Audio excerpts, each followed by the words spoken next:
other day, I seen these surveillance balloons come up in the news that these were launched in the Midwest here. I was like, what the hell is this? So very interesting here. Pentagon launching drug surveillance balloons over the Midwest. So we're going under the guise of it being for drug surveillance. So unmanned surveillance balloons are being launched from South Dakota to conduct surveillance over Midwest, prompting concerns about privacy violations. You think so? I would think so. These are going to be solar powered. The balloons are launched to provide a persistent surveillance systems for narcotics trafficking and homeland security threats, according to a filing with the Federal Communications Commission. The FCC authorized the Sierra Nevada Corp, a Nevada-based national security and aerospace contractor, experimental special temporary authorization for the balloons on July 12th. So these have been up there almost a month already, getting close. So roughly 24 balloons, small balloons carrying radars that can track vehicles, will journey over Iowa, Minnesota, Wisconsin, and Missouri, ending in Illinois. The contract expires on September 1st. They got a maximum altitude of 65,000 feet. Balloons are carrying sensors and communication gear capable of detecting every vehicle in motion in a 25-mile range beneath the balloon. That's pretty scary stuff. I think I've always thought about, we're kind of seeing it now. They're to the day where they can just put your name in a computer and boom, you're going to come up. It's going to tell you exactly where you are in real time. I was trying to look for pictures of these. I didn't see any. There was none in this article. I did a search, but there was some other balloons that they were showing. They appear to be white. So it's kind of like they're hidden in a way. And if my thing is, if you're going to, when you're launching them, I guess is when you'd have the issue about planes hitting them or whatever.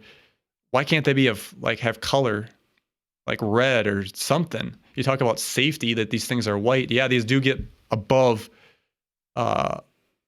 plane altitude, but at the same time when you're launching them and stuff, maybe I don't know, it just seems unsafe to me, a little fishy, if you will. And here we go. Remember the military's technology is way ahead of the civilian technology. So the technology was developed for battlefield activities such as finding improvised explosion devices in Iraq and Afghanistan, and it has migrated to civilian use without any oversight, according to Skarin. So they use this stuff over there, they test it, bring it over here and use it on their own citizens, whether it's for good or for bad.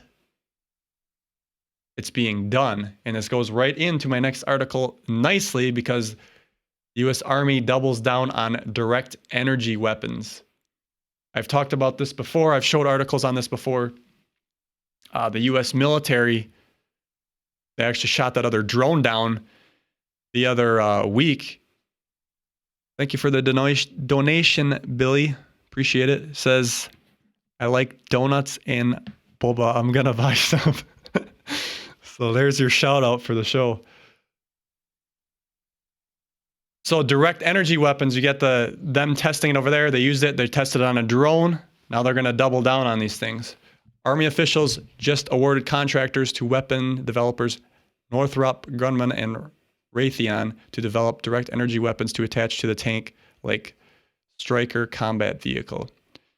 Army wants lasers to disable drones, rockets, and vehicles, a sign of high-tech turn modern warfare has taken.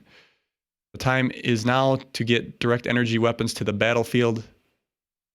This is the director of directed energy weapons development. So this is interesting too, because we hear about this stuff being used on 9/11.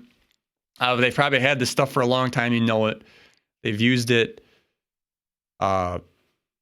Really interesting that there's vehicles and whatever else burning so far away from the World Trade Center, and you got paper right next to the World Trade Center. That's fine.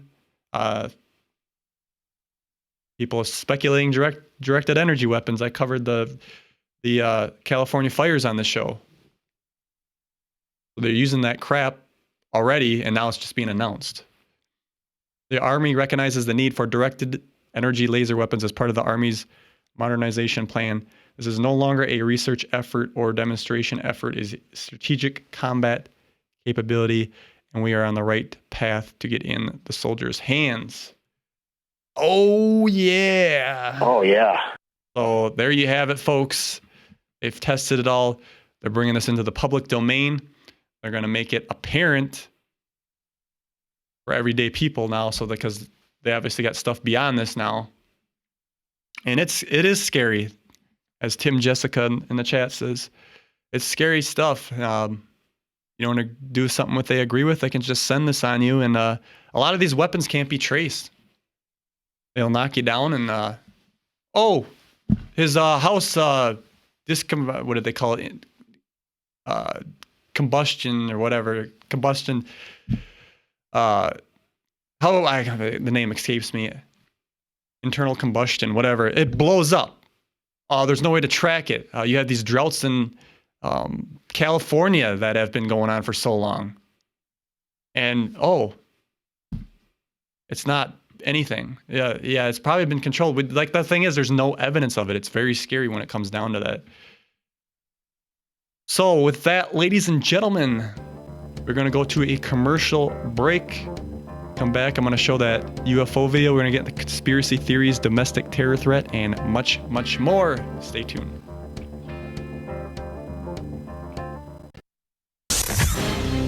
Questioning your reality, questioning everything. You're listening to Talk is Cheap with Dan Hohlfeld. Hello, planet Earth and beyond. Pete Hoblite from Talk is Cheap here, telling you to mark your calendars for August 8th through the 11th. We're heading west out to the ECETI Ranch. Dano, tell us what we're up to. Yes. ECETI Ranch, ladies and gentlemen. We're going to go see some UFOs, bring one in. We want to see this stuff for once and for all because we always talk about it on here. Talk is cheap. It's time to go out and do something. August 8th through the 11th, ECETI Ranch. Go to eceti.org. Check out accommodations, and we hope to see you there.